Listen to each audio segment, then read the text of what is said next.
do you think it's useful to change your workouts from a push-pull legs split to just targeting areas that need improvement? So, for example, she's saying, should you increase the frequency of your workouts in order to have preferential treatment for specific body parts? What do you think, Drew?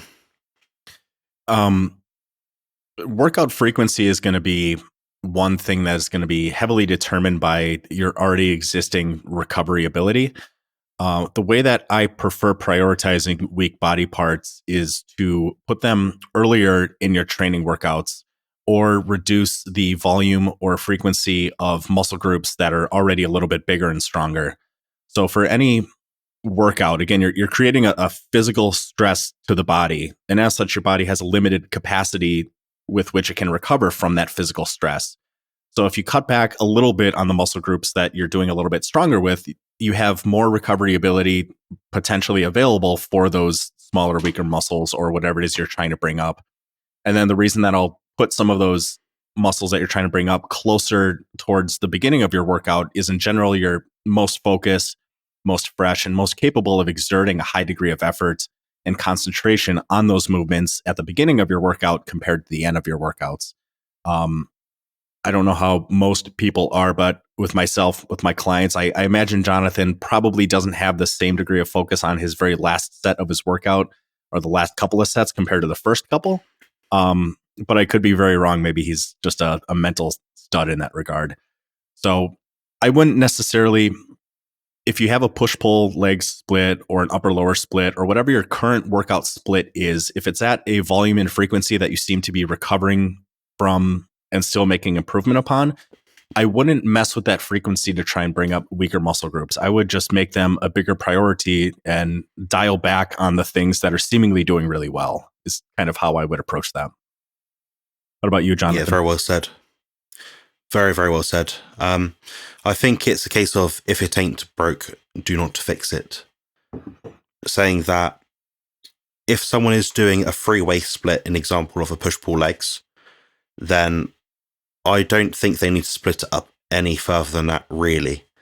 The only instances where someone would have to do it is perhaps if they're a very advanced bodybuilder, where, for example, they've built up all the muscle mass that they probably ever need, but they're looking to maybe gain half an inch on their biceps, in which case they might just do the push-pull leg split, but then on the back end of legs, assuming separate to the push day, so they'd have a rest between the push day and the legs day, or the pull day and the legs day, sorry, then in that case, they might actually add on biceps to the end of the legs day, or even the start of the leg day. So that's kind of how much you'd want to go in terms of splitting up your body parts.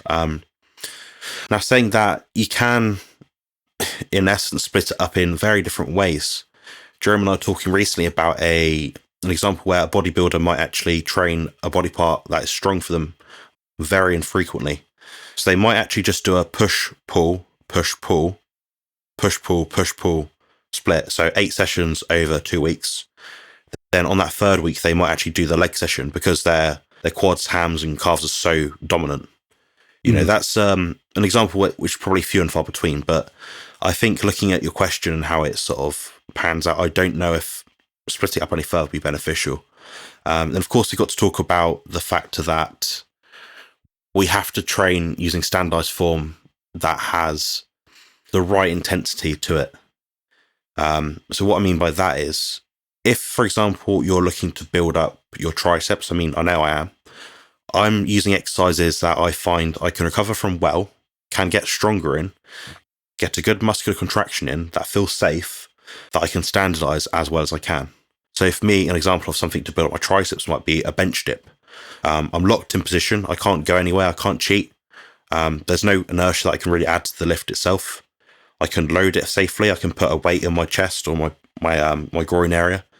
Then I can lift it with my triceps quite safely and just put the weight down as I need to. So how that might look for someone that's trying to improve triceps, for example, is they might have an extra session for triceps on the pull day, assuming they've got enough rest period between the push day and the pull day itself. Saying that, I think there's a fine line between training and getting some beneficial growth and overtraining. So I don't think that's something which would happen in many instances. So long story short, make sure your training is effective, safe. Specify the movements that you're trying to improve certain body parts, put them further in towards the beginning of your session. Also, factor in that you're measuring and tracking your strength levels, and you're making sure your technique is the same throughout every movement. Do you have anything to add to that? No, I just wanted to reiterate that your progress chart, assuming you're writing down everything you do in your workouts, is going to be the best arbiter of whether or not any further adjustments need to be made to your routine. My client this morning, oddly enough, is a 81-year-old woman, and last week she came in and she just felt really strong, and her numbers were great. And today she was a little concerned that she didn't feel like she was all there, but she had bigger improvements going into this workout, even though she didn't feel like she was fully there.